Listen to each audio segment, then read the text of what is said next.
Caminhoneiro ajudou mulher no asfalto quente da BR-040. Era sua professora de infância. Eu estava na liga, tocando firme minha nave cinza no tapetão quente da BR-040. Aquele sol rachando o asfalto e eu só pensando no próximo frete. Vida de estrada é isso aí. Bico seco pensando na próxima parada, no próximo destino. Mas cê tá doido. O que eu vi naquele acostamento me fez arrancar tinta do chão e meter o pé no breque. Não era carga bucha, nem caminhão quebrado. Era gente. Uma mulher sozinha, perdida no calor do meio-dia. Eu não sabia quem era, nem de onde vinha, só senti que tinha que parar. Aquela cena me lembrou um tempo antigo, um cheiro de escola, um rosto que eu achava que nunca mais ia ver. Naquele dia, eu não tirei só uma mulher do perigo da pista. Tirei um pedaço de mim do acostamento também. E cada quilômetro dali para frente virou mistério, virou escolha. Porque eu não fazia ideia que aquele pequeno ato de bondade ia rodar minha vida de ponta cabeça, que cada curva ia me levar mais perto de um passado que eu achava esquecido. Na estrada é assim, um segundo muda tudo, um gesto vira história. Eu estava lá dentro do meu barracão de zinco sobre rodas, achando que era só mais uma viagem. Mas essa viagem não tinha nada de filé. Era diferente. E meu irmão, quando a gente percebe, aí já é tarde demais para voltar. A Scania 460R super ronronava baixo, firme no tapetão. Era meia-noite? Claro que não. Era meio-dia de rachar pneu, aquele calor que levanta miragem na pista. O cinza nardo do meu barracão de zinco parecia querer derreter, mas eu estava ali, na liga, focado. O rádio chiava no fundo, um modão tocando bem baixinho. Nada além do vento, do calor e da saudade ocupava meu pensamento. Saudade que pesa mais que carga mal amarrada. Saudade da Rosa, minha cristal. Faz 3 anos que o banco do carona tá vazio demais. Ela era minha melhor companhia, minha razão de voltar para casa. E desde que ela se foi, eu nunca mais voltei. Só ando. Foi aí, no meio desse devaneio, que o ronco do motor perdeu espaço para um estampido seco. Pá! Pneuzão traseiro estourado. O caminhão deu aquela dançada leve, como quem perde o rumo por um segundo. Eu segurei firme, puxei pro acostamento e deixei o bicho parar no suspiro. Cê tá doido, murmurei, suando mais que motor em subida. Desci da cabine, o calor subindo do chão como fumaça. O cheiro de borracha queimada misturado com diesel dava vontade de tossir. Um dos pneus do truque estava no osso, rasgado como carne em faca cega. Eu encostei, peguei o macaco e comecei a manobra. Era só mais um QRM no caminho. Enquanto eu trocava a roda, passou um tartaruga velho, buzinando debochado. Depois, um cachorro louco quase me levou o retrovisor numa ultrapassagem doida.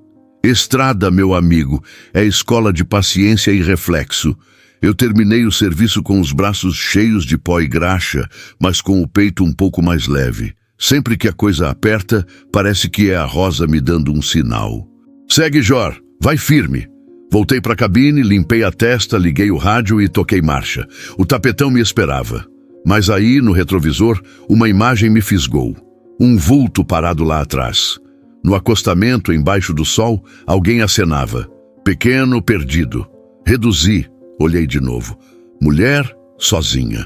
O carro parado, porta aberta. Estranho. Não era normal gente parada ali. Não com aquele sol. Não com aquele desespero no gesto. Você tá vendo isso, Rosa? Falei baixinho com a mão no volante. Fiquei na dúvida por 2 segundos, mas só 2. Pisei no freio, engatei ré com calma, olhei para os lados, puxei pro acostamento de novo. A poeira subiu feito aviso. Saí da cabine com o boné na cabeça e o coração dando sinal de alerta. No fundo algo dizia, isso aqui não é só socorro, não. Ela se virou quando me aproximei, o rosto suado, o olhar perdido, mas algo ali me puxou com força. Era como se eu conhecesse aquele jeito de olhar para o chão, aquela postura meio orgulhosa, meio assustada. Tá tudo certo aí, senhora? Perguntei. já sentindo o peso de alguma coisa maior chegando. Ela ergueu o rosto devagar, como quem ainda duvida do que vê. E foi aí que o mundo deu um nó. Porque aquele rosto eu conhecia. A voz, mesmo embargada, era inconfundível. Jorge Carvalho. O tempo parou. A BR-040 sumiu. A Scania silenciou. E o sol pareceu se esconder por um instante. Professora Miriam? Eu não sabia se sorria ou corria. Mas ali, na beira do asfalto quente, eu entendi. Aquela viagem não ia ser só mais uma entrega, ia ser acerto de contas com o passado. Essa história é de um dos nossos seguidores. Rapaziada, se essa história tá batendo firme aí no coração de vocês, mete o dedo no like, se inscreve no canal e não esquece de engatar o sininho, porque aqui a viagem não para nunca. E nos comentários, fala pra mim, de qual pedaço do tapetão vocês estão assistindo e como tá o clima aí?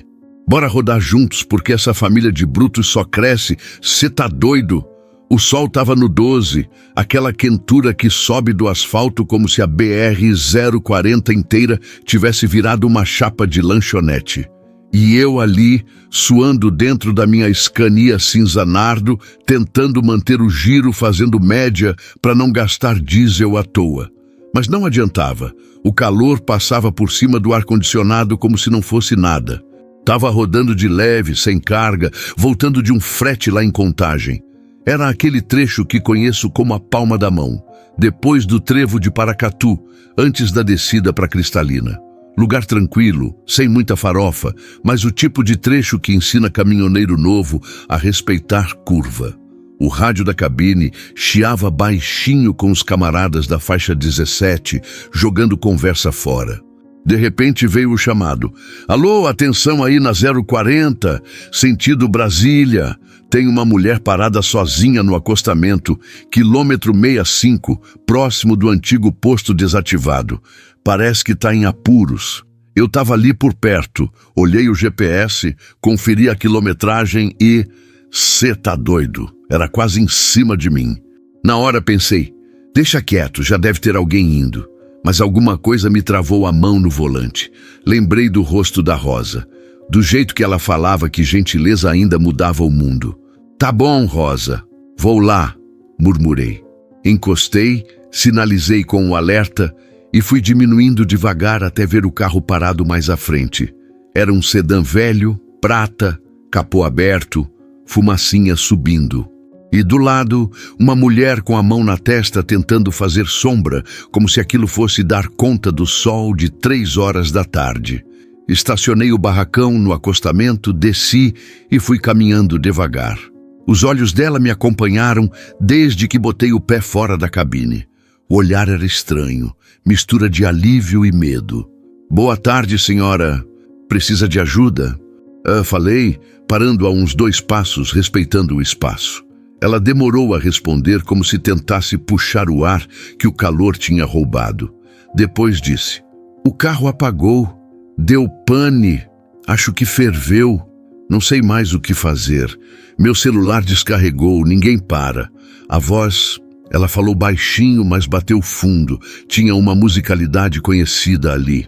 Um sotaque mineiro arrastado de quem cresceu entre livros e café coado no fogão a lenha. Foi aí que veio o baque. Professora Miriam, ela arregalou os olhos, o rosto vermelho do sol ficando ainda mais pálido. Jorge, meu Deus, Jorge Carvalho? Eu senti o mundo girar. A memória veio como freada brusca. A escola pequena em Diamantina, minha mão suja de terra e ela me entregando um livro. Leia esse aqui, Jorge, você vai gostar. Eu nunca mais esqueci, fiquei sem fala por uns segundos, ela também. O silêncio entre a gente dizia mais que qualquer coisa.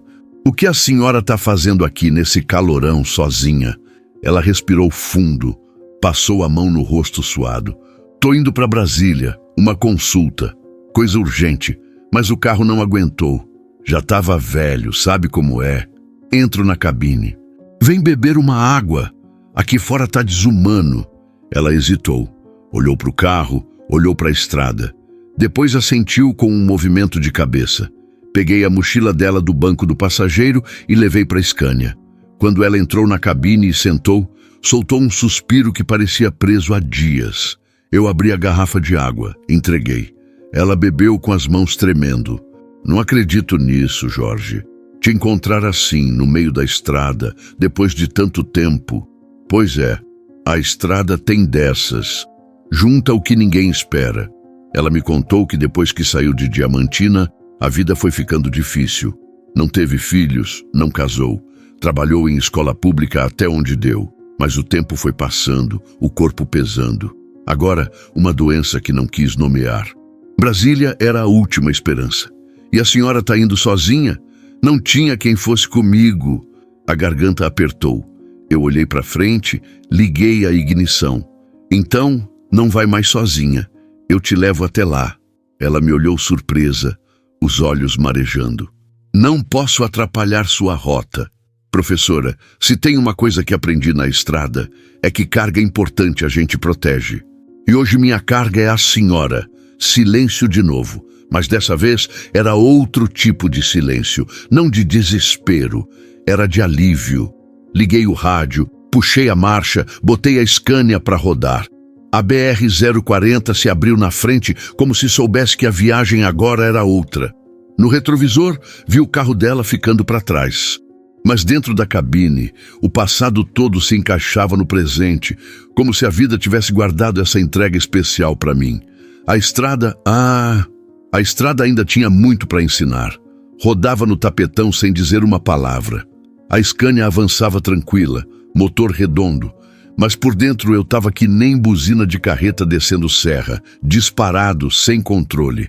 A professora Miriam sentada ali, no banco do carona, com aquele mesmo olhar sereno que ela usava lá na escola, quando me explicava português como quem conta a história de roda. Era impossível não voltar no tempo. Eu nem sei quantos anos fazia que não ouvia aquela voz. 30, talvez mais. Mas o tom era o mesmo, quente, firme, como quem te olha e entende tudo, mesmo sem perguntar. Jorge, ela disse olhando a estrada pela janela, você ficou um homem, mas seus olhos ainda são os mesmos. Eu engoli seco. E a senhora continua com aquele jeito de quem sabe mais da gente do que a gente mesmo. Ela sorriu, meio triste. Não era bem um sorriso, era mais uma lembrança querendo sair. Eu lembrava de você, sabia? Disse.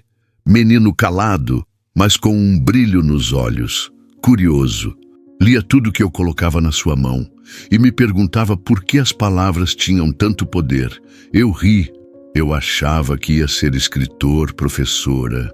Ela virou o rosto e me encarou. E por que não foi? A pergunta veio como freada brusca. Eu até larguei o volante por meio segundo. Ajeitei as mãos de novo. A vida pegou outro caminho. A Rosa ficou doente. Depois veio a estrada, o caminhão. E quando vi, já era tarde. Miriam assentiu devagar, como quem já ouviu isso antes. O silêncio caiu de novo, mas era um silêncio pesado, cheio de coisa não dita.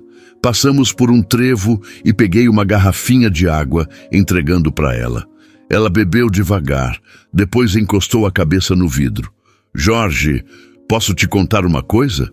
Claro, tô indo para Brasília para fazer uns exames. Tô com uns sintomas estranhos, sabe? Coisa que os médicos lá da cidade não conseguem explicar. A senhora está se sentindo mal agora? Não, agora não, mas tem dias que parece que meu corpo está falhando. Eu fechei os dedos no volante, forte. E não tem ninguém para ir com a senhora? Não, meu irmão mora longe. E eu nunca tive filhos. Não casei, me dediquei demais aos outros. E quando me dei conta, estava sozinha. Nunca é tarde, professora. Ela virou para mim com um olhar cheio de coisa presa. Às vezes é, Jorge. Tem coisa que a gente não recupera mais. Fiquei sem saber o que responder. A Scania seguia firme, como se carregasse não só a gente, mas também todo o peso que a vida largou em cima da gente com o tempo. E você? Ela perguntou como quem vira o jogo. Não casou? Casei. Rosa, a melhor pessoa que já cruzou essa vida. E ela? Eu respirei fundo. Se foi. Câncer. 3 anos atrás.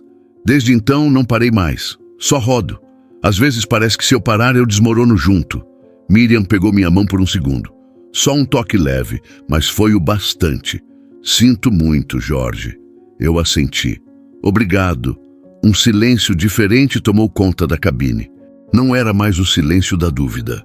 Era o da cumplicidade, como se, mesmo tantos anos depois, a gente ainda se entendesse. Lá fora, o sol começava a baixar, mas o calor seguia firme, grudando na lataria do caminhão como poeira em estrada de terra. De repente, Miriam mexeu na bolsa, puxou uma pasta surrada, cheia de papéis amassados e dobrados. Isso aqui, ela disse, são relatórios, laudos, em coisas que guardei e que me assustaram. Tô indo entregar tudo para um médico conhecido lá de Brasília. Ele é de confiança. E esses papéis? Tem alguma coisa séria aí? Ela hesitou. Talvez, não quero me precipitar, mas se for o que eu tô pensando, pode ser algo mais grave. A tensão apertou dentro da cabine. Eu senti a estrada ficar mais longa, mais estreita, como se cada metro agora contasse mais. A senhora está segura com isso aí? Perguntei. Tô agora. Com você aqui, tô. Eu não disse nada. Só ajeitei a marcha, toquei para frente. Porque ali, naquele momento, eu sabia. Aquela viagem não era só uma carona, era missão. Era ajuste de rota com o destino. E o que viria pela frente? Bom, só Deus e o tapetão sabiam. Mas eu estava pronto. Pegamos a primeira curva da serra e o ronco da Scania ecoou forte. A cabine vibrava no ritmo da marcha bem engatada e o motor respondia firme, daquele jeito que só uma nave bem cuidada faz. Mas lá dentro, entre eu e a professora Miriam, o silêncio era outro. Não era falta de assunto, era excesso de lembrança. Eu via a estrada e via o passado cruzando por cima do asfalto. A imagem dela lá atrás, no pátio da escola em Diamantina, ainda vinha clara. Eu, com os joelhos ralados, os cadernos amassados e uma vergonha danada de abrir a boca. Miriam foi a primeira pessoa que me olhou como se eu tivesse valor. Jorge, lembra quando você me trouxe um desenho da sua casa feito em papel de pão? Mas ela perguntou, quebrando o silêncio. Eu ri, surpreso. Lembro. A senhora me deu um caderno novo depois daquilo. Não foi pelo desenho. Foi porque você tinha algo para contar. E eu só quis te dar um espaço para continuar. Aquela frase me pegou. Fiquei um tempo calado, olhando a estrada. O sol batia no para-brisa e o calor começava a baixar devagar. Mas por dentro parecia que esquentava mais. Eu não sei se contei isso para a senhora, mas foi ali que eu descobri que dava para sonhar. Eu sei. Ela respondeu com um sorriso triste. E eu sempre esperei te ver seguir esse sonho. Respirei fundo. Botei o caminhão para descer no embalo, sem pressa, sem banguela, só sentindo o peso daquelas palavras. A vida puxou para o lado, professora. Tive que crescer rápido demais. Meu pai morreu cedo. Rosa chegou, a gente se agarrou como deu. Depois veio a estrada, e quando vi, já estava com o pé colado no acelerador e o coração largado lá atrás. A estrada também é um tipo de escola, Jorge. É, mas tem professor que a gente não esquece. Ela virou o rosto, olhou pela janela. Lá fora, os pastos secos passavam devagar, igual lembrança antiga. E eu fiquei ali, dirigindo com um nó na garganta, pensando em como as coisas voltam quando a gente menos espera. A próxima cidade estava a uns 20 minutos. Um posto grande, conhecido da galera da faixa. Bom para tomar banho, abastecer e descansar um pouco. Eu avisei. Vou parar lá no posto do Zeca. Dá para você tomar uma água gelada, carregar o celular, respirar melhor. Tá bom. Só não quero atrapalhar. Cê tá doida? Isso aqui já virou missão. Ela sorriu meio aliviada, mas no fundo eu sentia. Ela ainda carregava um peso que não queria dividir. Jorge, você acredita em destino? A pergunta veio do nada. Não sei. Acredito em estrada. E às vezes uma coisa leva a outra. E se essa coisa for encontrar alguém que a gente deixou lá atrás? Olhei para ela de lado. Aquilo ali tinha mais que uma pergunta casual. Tinha coisa guardada. Se a vida trouxe a senhora de volta, deve ser por um motivo. Só que a gente ainda está descobrindo qual é. Chegamos no posto. Puxei para o lado da sombra, estacionei de leve, desliguei o motor. A quietude da cabine contrastou com o calor lá fora.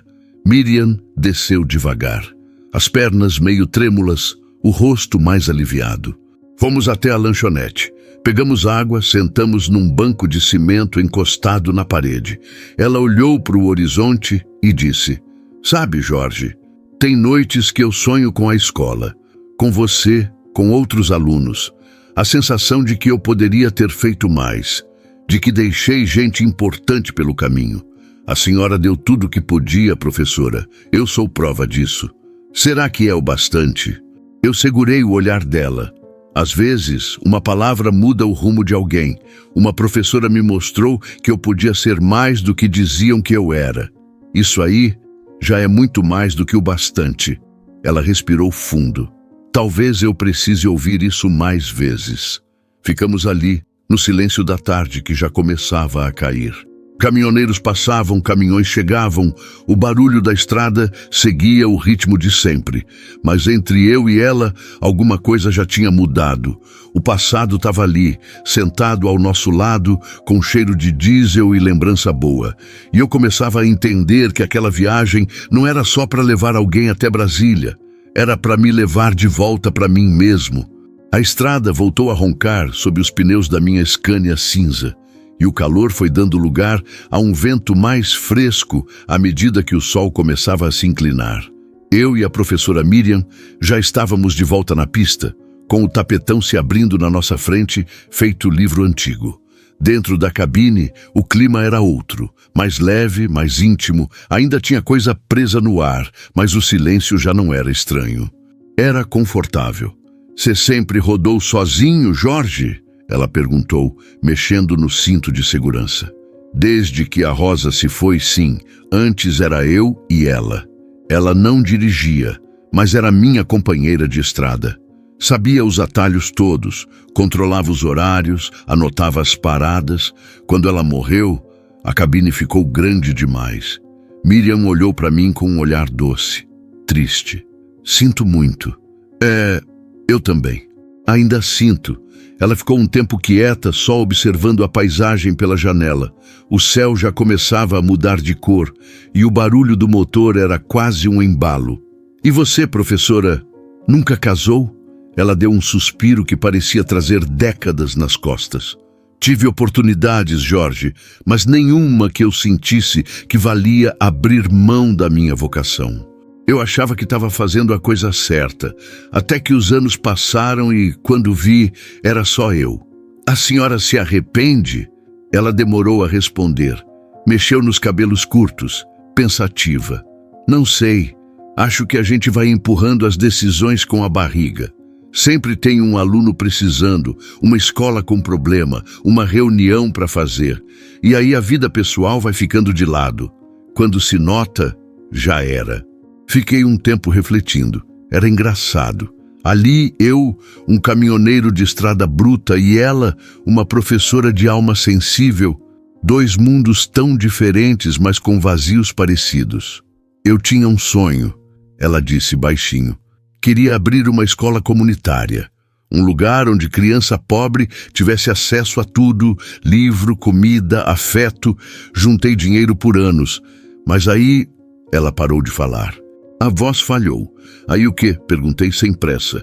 "Aconteceu uma denúncia. Desvio de verbas na secretaria. Eu tentei denunciar. Mexi em vespeiro grande.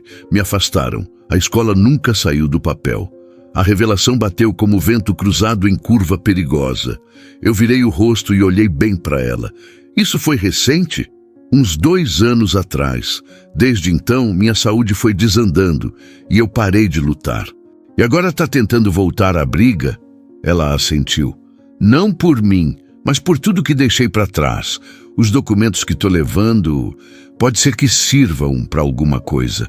Fiquei mudo por um instante. O motor da Scania seguia firme, mas o clima dentro da cabine ficava mais pesado. "A senhora está correndo perigo com isso?" Ela hesitou. "Talvez, mas o pior já passou. O que restou agora é coragem ou covardia." Dei uma risada seca. "E eu apareço bem nessa hora." Ela me olhou com carinho. Talvez você tenha aparecido por isso mesmo. O silêncio voltou, mas agora era de respeito, de parceria, de estrada dividida. Puxei a marcha, olhei o relógio. Ainda tínhamos chão até o próximo posto. Ela encostou a cabeça no banco, fechou os olhos. Eu segui pilotando, mas com a cabeça a mil. Era impossível ignorar. Aquilo ali não era coincidência. Eu tinha parado para ajudar uma estranha. Mas ela não era mais estranha. Era a mulher que tinha acendido a luz no início da minha estrada. E agora, talvez fosse minha vez de acender a dela. As conversas de cabine mudam a gente. E essa já estava mexendo comigo mais do que qualquer carga que eu já levei. A tarde já ia caindo quando peguei uma reta longa, daquelas que a gente enxerga até o fim do mundo. A estrada estava tranquila, pouco movimento, só alguns carros voltando para o interior e uns truques espalhados tocando marcha. A Scania seguia redonda, com o motor ronronando baixinho, daquele jeito que dá gosto de ouvir. Miriam dormia com a cabeça encostada no vidro, os papéis dela guardados numa pastinha no colo, e a respiração tranquila, como se finalmente tivesse encontrado um canto seguro. Eu dirigia em silêncio, mas o pensamento não parava. De repente, no retrovisor, percebi um carro se aproximando. Pequeno, prata, parecia um utilitário popular. Não dei bola de início. Carro de passeio é o que mais passa. Mas ele ficou atrás, por tempo demais. Nem me podava, nem dava sinal de recuo. Estranho, murmurei. Segui viagem, puxei mais um pouco no giro para ver se ele sumia do espelho. Nada. O bicho colado. Aquilo me acendeu o alerta. Diminuí e joguei para a faixa da direita. O carro me passou devagar demais para o normal. O motorista, um sujeito de boné e óculos escuros, virou o rosto para a cabine e me encarou por alguns segundos a mais do que devia. Miriam continuava dormindo, mas eu já estava com o coração acelerado. O carro foi embora. Só que meia hora depois, lá estava ele de novo, parado num posto pequeno fingindo abastecer. Assim que passei, ele entrou na pista e voltou a seguir atrás. Aí não teve jeito, o sangue ferveu. Ô Rosa, você tá vendo isso, né? Falei, meio pra mim, meio pro universo. Botei um sertanejo baixinho no rádio para disfarçar a tensão, mas o olho não saía mais do espelho. Aquilo era nítido. O cara estava seguindo a gente. Miriam acordou logo depois, ainda meio grogue do cochilo. Que foi? Perguntou, coçando os olhos. Nada demais. Só um carro que não desgruda do retrovisor. Ela olhou pelo vidro. O utilitário vinha a uns 300 metros, mantendo distância. Prata com película escura? Ela perguntou séria. Esse mesmo. Ela empalideceu na hora. Jorge, acho que é ele. Ele quem? Um dos caras que apareceram na minha escola, um tempo depois da denúncia. Nunca consegui provar nada. Mas sempre achei que estavam me vigiando. Cê tá doida. Aceleramos. Puxei a Scania pro que dava sem forçar demais. O motor respondeu. Não era hora de brincar com economia. A gente vai sair dessa. Fica calma. Você devia me deixar em algum lugar e seguir sozinho. Isso não é problema seu. Agora é, a partir do momento que você entrou nesse caminhão, virou minha carga. E carga a gente entrega em segurança. Ela me olhou, os olhos marejando. Eu devia ter te contado tudo antes. Calma. Primeiro a gente precisa saber se é mesmo ameaça ou só coincidência. Mas no fundo, eu já sabia que não era coincidência nenhuma. Lá na frente, avistei uma base da PRF. Era pequena, mas servia.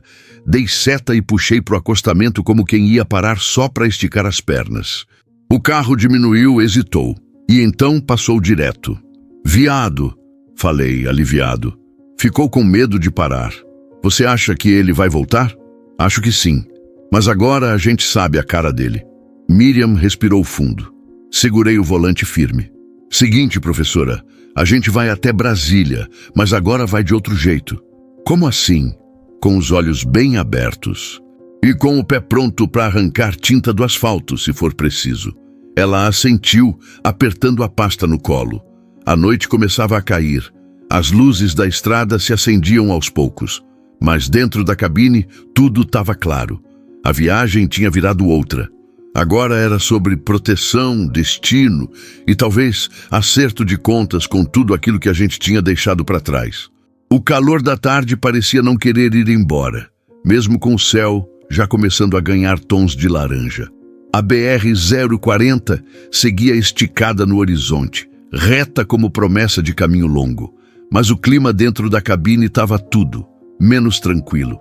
Desde a base da PRF, o utilitário sumira da vista, mas eu não estava em paz. Caminhoneiro sente na pele quando tem coisa errada rondando, e meu instinto já estava berrando feito sirene. Miriam estava mais quieta que o normal. Olhava para frente, mas não parecia enxergar nada. A mão dela apertava a pasta no colo com tanta força que dava para ver os dedos tremendo. "Você tá bem aí?" Perguntei sem tirar o olho da pista.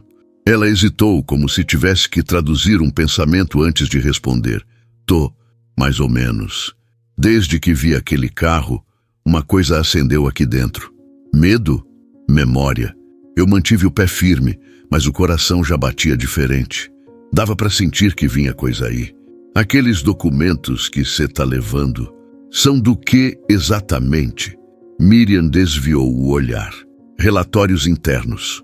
Provas de movimentações estranhas de verbas, coisa de mais de 1 ano e meio. O problema é que ninguém quis mexer nisso. Quem tentou, sumiu da escola ou foi transferido para longe. A senhora levou isso para a polícia?" "Levei, claro. Mas é complicado, Jorge. Quando o sistema é sujo por dentro, o que chega na delegacia não vai muito longe." Eu respirei fundo. "E por que agora? Por que ir até Brasília justo agora?"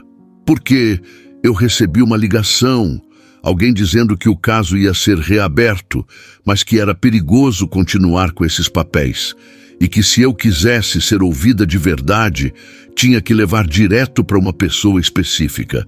Um médico que trabalha com direitos humanos e já denunciou casos parecidos. Aquilo bateu esquisito.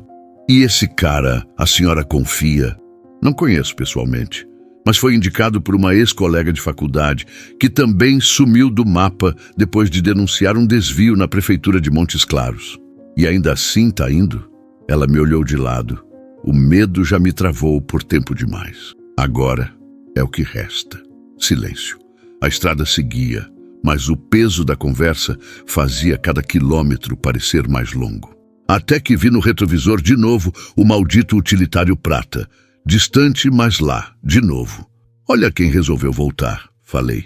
Miriam virou o rosto e travou o olhar no espelho. "É ele." "Certeza?" "Absoluta. A placa é a mesma. E o jeito de dirigir? Colado, mas sem ultrapassar." O sangue ferveu. "Ele não quer que a gente chegue em lugar nenhum, Miriam." Ela apertou os lábios, respirando pesado. "Jorge, talvez eu devesse ter queimado esses papéis. Talvez, mas agora já era. Eles estão aqui e cê tá comigo. E se acontecer alguma coisa? Se acontecer, a gente reage. Não sou do tipo que entrega carga no meio do caminho, e muito menos gente que confia em mim." Ela ficou em silêncio, mas os olhos diziam tudo. Estava assustada. E pela primeira vez, vulnerável de um jeito que eu nunca tinha visto. Fiquei matutando. Alguma coisa naquele carro não batia. Ninguém persegue alguém por tanto tempo numa estrada dessas sem motivo. E se ele já sabia da rota dela, quem mais sabia? "Miriam, tem mais alguém que sabia dessa viagem?" Ela pensou um pouco. "Só o rapaz da oficina que revisou meu carro e o farmacêutico da cidade." Falei por cima. "E talvez a moça do grupo de ex-professoras. Será que um deles passou informação?" "Não sei, mas não duvido. A cidade é pequena, todo mundo se conhece. A Scania seguia firme, mas meu foco agora era outro. Precisava traçar um plano. Eu não ia deixar esse cara seguir a gente até o fim. Tinha que achar uma saída, e rápido. A gente vai parar mais à frente, num posto de confiança. Eu conheço os seguranças. Quero ver se ele encosta também. Se encostar, a gente já avisa a galera da faixa e faz um cerco. Você vai arriscar por mim? Já arrisquei coisa maior por menos. Agora é questão de honra." Miriam abaixou a cabeça. Uma lágrima escorreu sem barulho. Eu não disse nada. Só segurei firme o volante. Porque agora não era só uma viagem. Era missão de estrada. E a estrada, meu irmão, ela ensina, mas também testa. E ali, naquele calor, silêncio e com todos os sinais acesos, eu sabia. A prova estava só começando. Rodávamos num trecho isolado da BR-040, onde o asfalto parece que some no horizonte. Era só o ronco da minha Scania cinza no peito da estrada e o barulho leve do vento entrando pelas frestas da janela. O céu estava ficando encardido, como quem ameaça a chuva, mas não se decide. Dentro da cabine o clima já era outro. Eu sentia. Miriam respirava mais rápido, olhava para o retrovisor com frequência.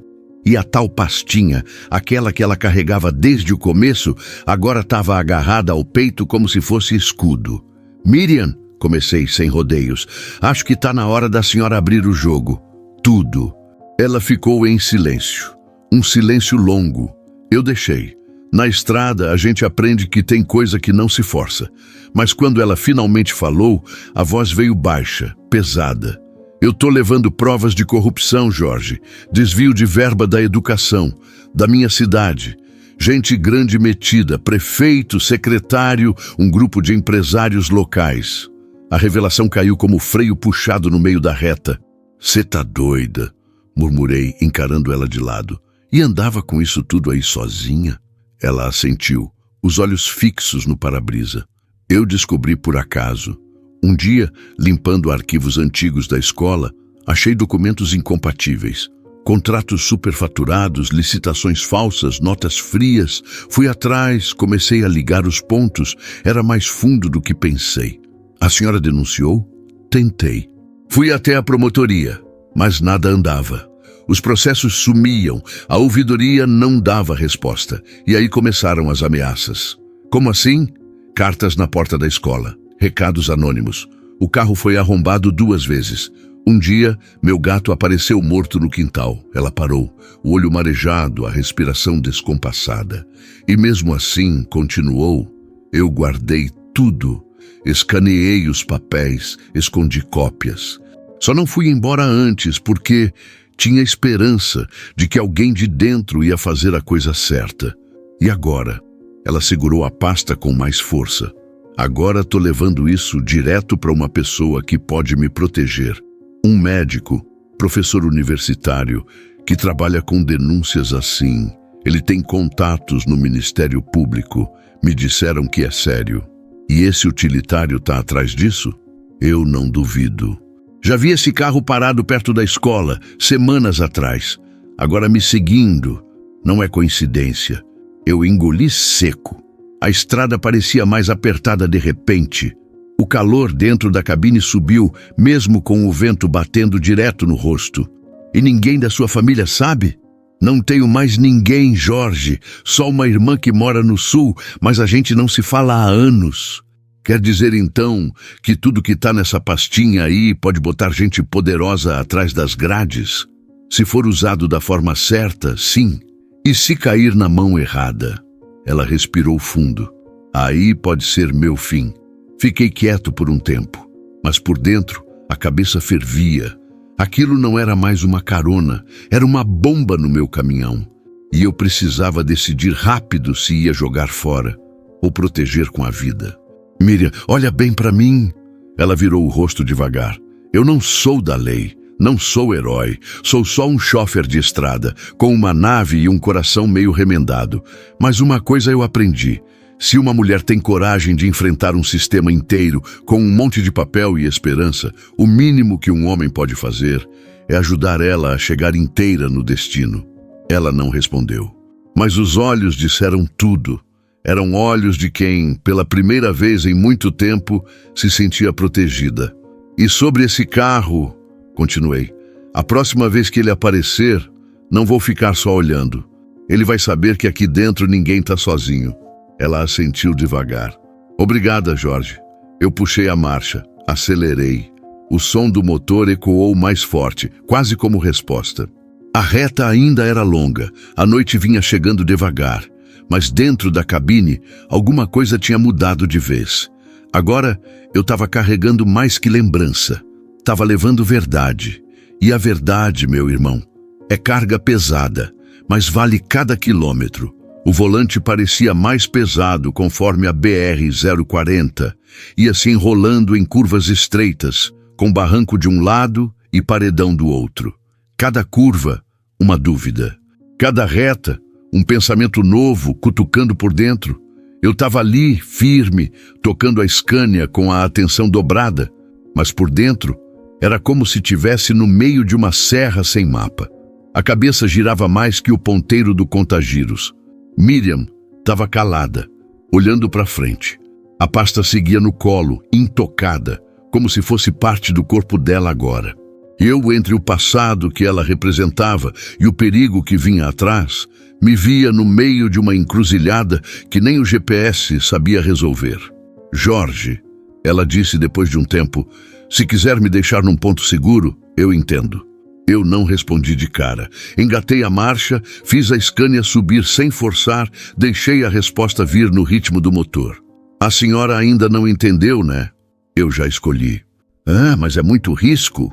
Professora, risco eu corro todo dia. Já escapei de carreta sem freio, já dormi em posto sem vigia, já enfrentei chuva com carga tombando.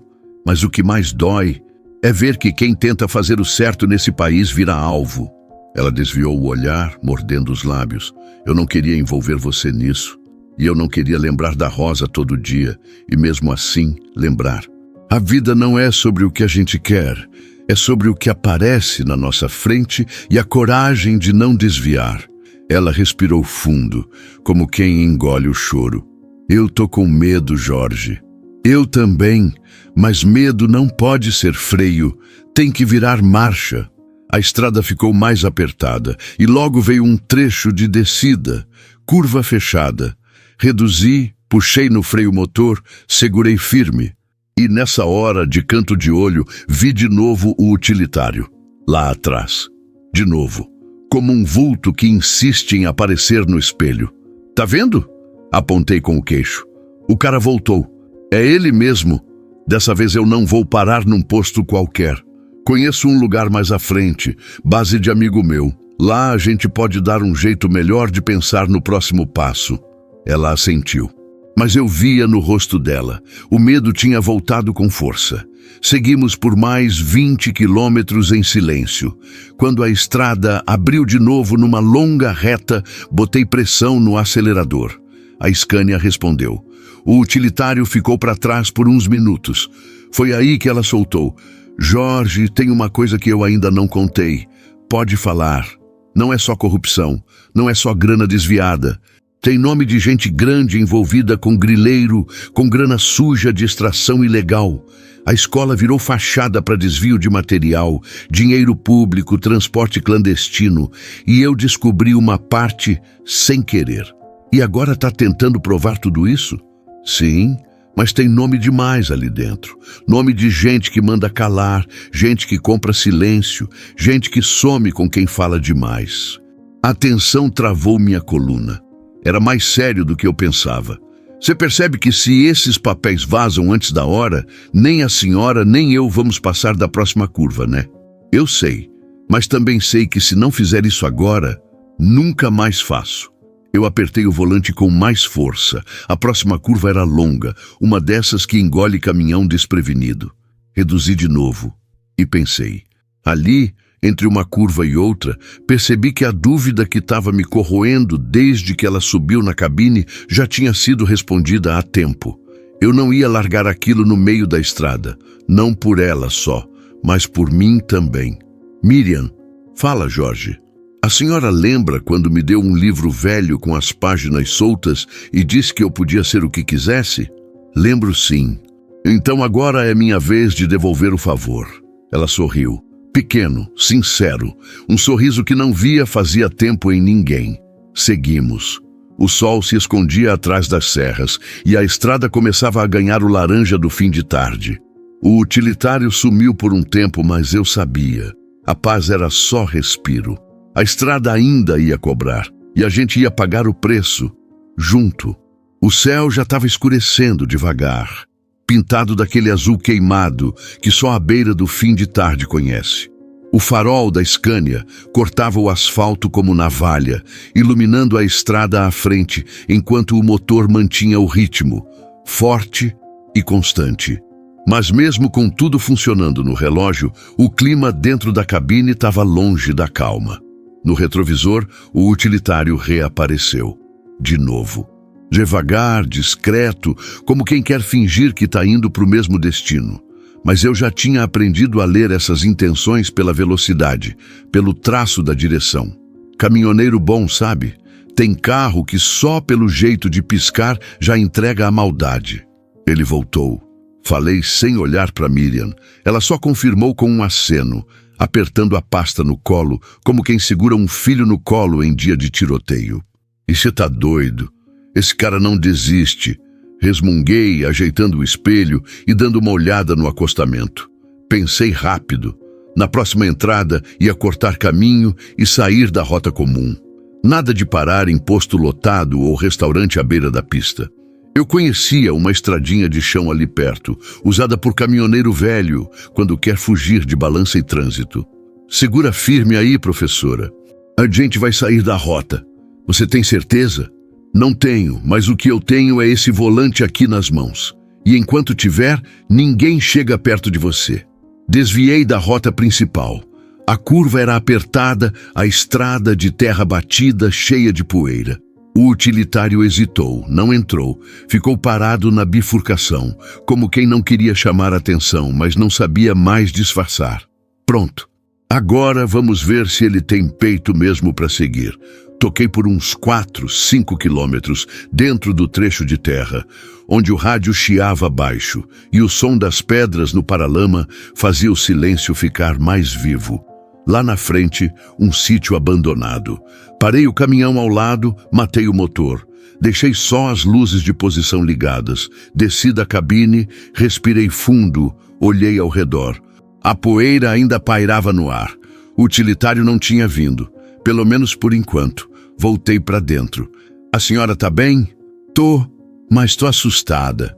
É normal. Só não pode deixar o medo dirigir por você. Ela me olhou de um jeito diferente ali. Não era só gratidão, era confiança. Era como se ela tivesse finalmente entendido que dali para frente não estava mais sozinha na luta. Jorge, por que você está fazendo isso por mim? Demorei um segundo para responder, não porque eu não soubesse, mas porque a resposta pesava. Porque a senhora me salvou um dia, quando me tratou como alguém que podia ser mais. Quando me deu voz, me emprestou livros, acreditou em mim. Eu era só um moleque da roça, sujo de barro e cheio de silêncio. E a senhora viu valor ali, isso não se esquece. Ela baixou os olhos emocionada. A voz veio engasgada.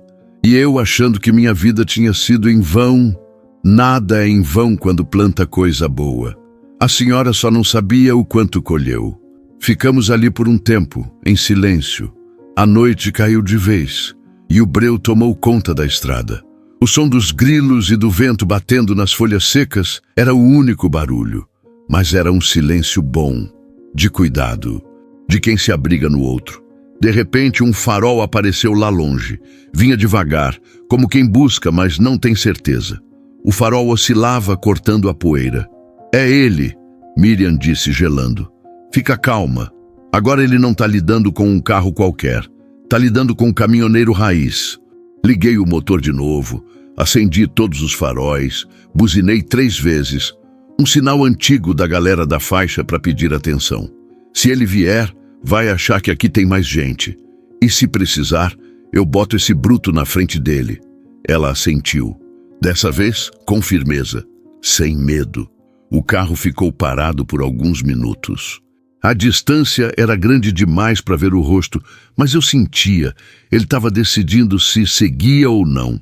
E então recuou, fez meia volta e sumiu por onde veio. Ele desistiu? Miriam perguntou com a voz baixa. Por enquanto, mas não se engane. Gente assim recua para pensar melhor no próximo passo, e a gente vai ter que estar pronto. Ela respirou fundo, depois encostou no banco. Pela primeira vez, tirou a mão da pasta, relaxou o corpo. Obrigada, Jorge. Não precisa agradecer. A estrada só me ensinou uma coisa até hoje: proteger quem anda com a gente. Dei partida no caminhão, puxei a marcha e voltamos pro trecho. A estrada continuava escura, perigosa, mas agora a cabine estava cheia de algo novo: confiança. E eu sabia. Depois daquela noite, a missão não era mais só chegar. Era proteger até o fim. A noite tinha se ajeitado num silêncio estranho. Aqueles segundos depois que o utilitário recuou, parecia que tudo tinha voltado ao normal. Mas eu sabia. Não era paz. Era espera. Caminhoneiro que se garante aprende cedo a diferenciar sossego de armadilha. A Scania cortava o breu com os faróis acesos, firme no tapetão. Eu estava na liga, o corpo no automático e a mente ligada em tudo. Luz no retrovisor, reflexo no espelho, curva adiante.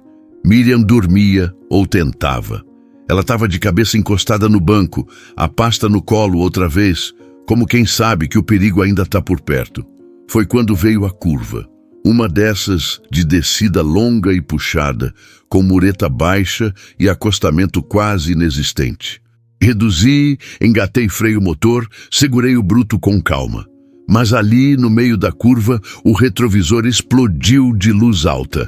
"Cê tá doido", murmurei, instintivamente puxando mais pro centro da pista.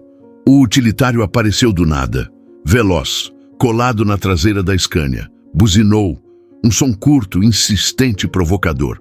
E então tentou podar, justo ali, naquela curva. "Agora é só trocar a cueca, chofer", murmurei, pisando firme no freio motor, jogando o caminhão mais para dentro da curva. O utilitário emparelhou.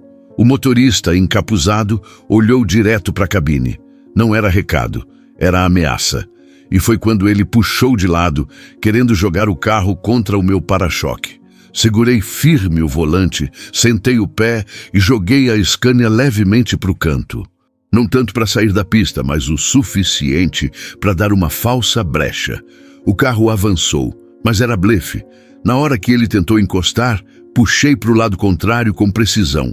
O carro se desequilibrou. As rodas de trás balançaram. O cara teve que recuar para não cair na ribanceira. "Não vai ser hoje que tu vai parar a gente, não." Miriam acordou assustada com o tranco. "O que aconteceu?" Ele tentou jogar o carro na lateral. "Meu Deus! Calma, eu conheço essa estrada como a palma da mão." A curva acabou e pegamos uma reta estreita. Eu aproveitei o embalo da descida e toquei a Scania com tudo, deixando o utilitário lá atrás, sambando com o que restava de orgulho. Mas a tensão não passou. Sabia que ele ainda ia tentar mais. Não era só intimidação. O sujeito queria impedir Miriam de chegar viva no destino. Respirei fundo, bati a mão no painel. "Vamos lá, bruta. Me ajuda nessa." Lá na frente, uma entrada de fazenda velha. Lembrei de um trecho antigo de desvio que caminhoneiro raiz usava na época da duplicação da rodovia. Uma estradinha de terra batida que ligava até um acesso secundário da cidade vizinha. Reduzi, sinalizei rápido e entrei. Poeira subiu como nuvem.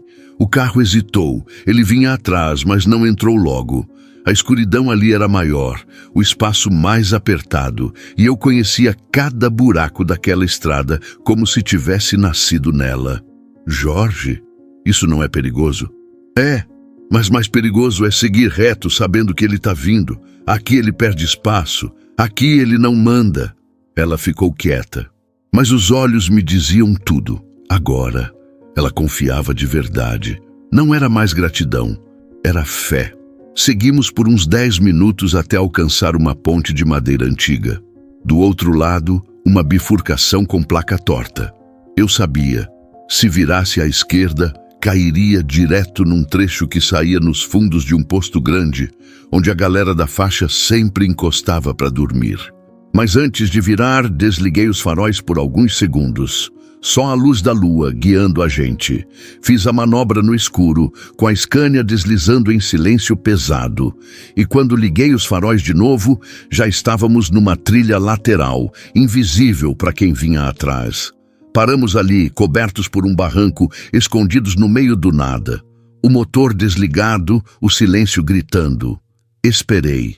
Minutos depois, vimos o farol do utilitário passando reto na outra estrada. Ele tinha mordido a isca. Funcionou, murmurei aliviado.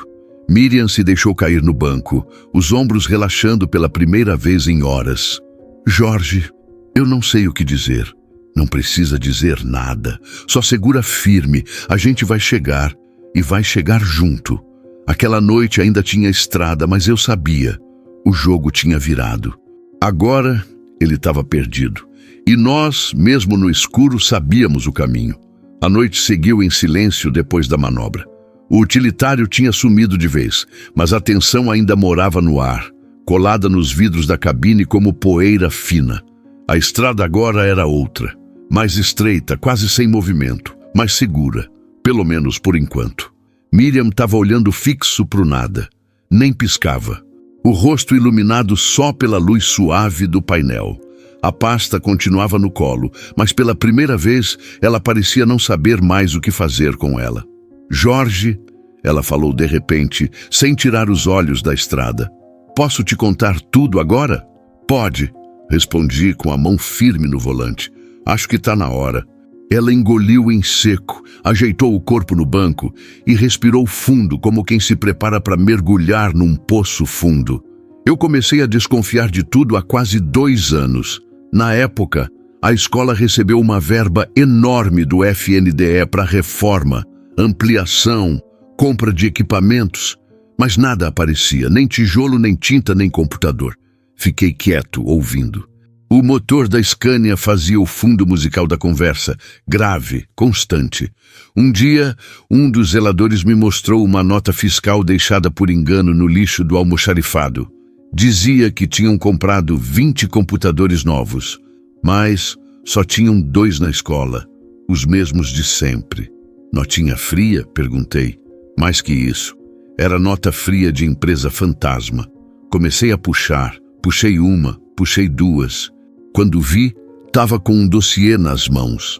Ela abriu a pasta, mostrou alguns papéis marcados com post-its coloridos, letras pequenas, planilhas, tudo organizado com precisão de professora antiga. E aí? O que fez? Fui até a Secretaria de Educação. Marquei reunião, mostrei parte do material, falaram que iam investigar. 2 dias depois, minha sala foi arrombada. Mexeram em tudo. Ninguém viu nada. Já começaram a mandar recado. A partir dali, me colocaram numa geladeira. Tiraram minhas turmas, depois mudaram meu horário, até me empurrarem para uma sala sem função. Fiquei 1 ano sem dar aula, só assinando presença. E mesmo assim, você continuou mexendo? Sim, eu não consegui ficar quieta. Aquilo era dinheiro de merenda, de material, de uniforme. Criança indo para a escola com caderno velho e sapato furado, enquanto político comprava carro de luxo. Ela parou, a voz embargada, respirou fundo. Fiz cópia de tudo. Enviei para a ouvidoria do MEC, para o MP, para o TCU. Esperei. Ninguém respondeu. 1 mês depois, recebi a primeira ameaça. Como foi?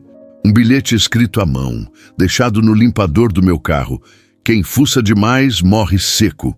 A partir dali, minha vida virou um inferno. Ela virou o rosto para a janela e eu vi que os olhos estavam marejados. Teve um dia que vi um carro me seguindo da escola até em casa. Fui na delegacia, não deram bola. Disseram que era paranoia. Me chamaram de histérica. E agora esse carro de novo atrás de você? Jorge, eu não tenho dúvida, isso tudo tá ligado. Eu só não sei mais quem tá comigo e quem tá contra. Confio em pouquíssima gente e, sinceramente, achei que ia morrer sozinha antes de conseguir entregar isso. Não vai, não comigo do lado. Ela abaixou os olhos, tentando conter a emoção. Por que você acredita em mim? Porque eu te conheço. Te conheço desde antes de entender o que era verdade e mentira nesse mundo. E se alguém foi firme o suficiente para me ensinar a ser homem lá atrás, é firme o suficiente para estar dizendo a verdade agora. Ela ficou em silêncio, mas um silêncio cheio, de alívio, de confiança e talvez até de renascimento. Tem mais uma coisa, disse, abrindo outro envelope dentro da pasta. Isso aqui é o nome de um dos envolvidos que você conhece. Me estiquei e peguei o papel. Quando li, o sangue gelou. Esse cara? Sim, amigo do seu pai, ex-vereador. Agora tem contrato com o transporte escolar da região. Mas ele era gente boa. Era, até descobrir um jeito fácil de enriquecer com verba pública. Fiquei mudo por um tempo. Aquilo me bateu com força. Era mais perto do que eu imaginava. Agora o problema não era mais dela, era nosso. E você está indo para Brasília para entregar isso nas mãos de quem? Dr. Raul Meirelles, médico, professor universitário, ativista. Ele conseguiu proteção para 2 denunciantes em situações parecidas. Disse que vai me ajudar, mas que eu precisava chegar inteira. E rápido. Então a gente vai chegar. Nem que eu tenha que tocar essa Scania por cima de serra, buraco e ameaça. Ela sorriu. Pequeno, mas sincero. Pela primeira vez, parecia ver luz no fim da estrada. A noite seguia firme. A estrada ainda era longa, mas agora o peso da verdade estava todo exposto na cabine. E mesmo pesado, a gente ia carregar até o fim. Juntos, chegamos no posto avançado da PRF por volta das 6 da manhã. O céu já estava começando a clarear, mas a noite ainda segurava firme no horizonte. O lugar era pequeno, discreto, com uma guarita de vidro e uma sala ao fundo que cheirava a café velho e papel molhado. Tinha cara de lugar esquecido, mas ali dentro a esperança ganhava forma. Miriam desceu da Scania com os olhos vermelhos, a pasta nas mãos e o cansaço escorrendo pelos ombros. Eu fui logo atrás, com o coração apertado, mas firme. O agente de plantão nos levou direto para a sala reservada. Era hora de abrir o jogo. Dona Miriam, a senhora pode começar do início? Pediu o agente, um cara jovem, de expressão fechada, mas olhar atento. Ela assentiu. Tirou os papéis com calma, um por um, organizando na mesa de madeira como se estivesse montando um quebra-cabeça de anos. A voz dela tremia no começo, mas logo tomou força. Era como se, ao falar, ela estivesse se limpando por dentro. Contou tudo. Os documentos, os nomes, os contratos falsos, os desaparecimentos. Mostrou e-mails impressos, registros bancários suspeitos, fotos de notas fiscais com assinaturas falsificadas. Era muito mais do que eu imaginava. Era um dossiê completo. E a senhora tem mais cópias disso? Larry perguntou o agente. Sim, uma está escondida num cofre bancário, outra foi enviada para uma jornalista em São Paulo. Essa aqui é só parte. Eu vi o cara engolir em seco.